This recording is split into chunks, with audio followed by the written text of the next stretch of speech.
नजर आके सबके प्रणाम करतनी। और आप सबके बता दी कि आज एगो गाना के रिकॉर्डिंग भइल ह, बहुत अच्छा सैड सॉन्ग के। भोजपुरी के सुप्रसिद्ध सिंगर अवधेश प्रेमी जी के आवाज में। आइए अवधेश प्रेमी जी से मिलल जाओ। नमस्ते, प्रणाम, कैसन बनी आप सब। आज बहुत ही बढ़िया गाना के हमने रिकॉर्डिंग करनी जा और आप सबके बीच बहुत जल्द जाई ऑडियो वीडियो के साथ। बहुत ही बढ़िया love song, sad song, orchestra song सब रिकॉर्ड भइला। और आज हमने सभे भाई स्टूडियो में बनी अभी और रिकॉर्डिंग फाइनल हो गई, मिक्सिंग अभी चला था। आगे बढ़ाइए। मणि शंकर सिंह है।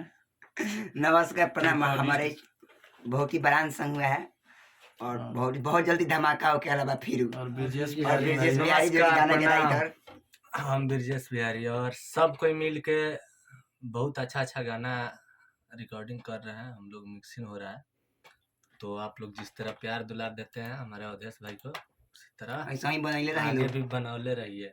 जय हो, लव यू। जय भोजपुरी। जय भोजपुरी समाज। जय हो।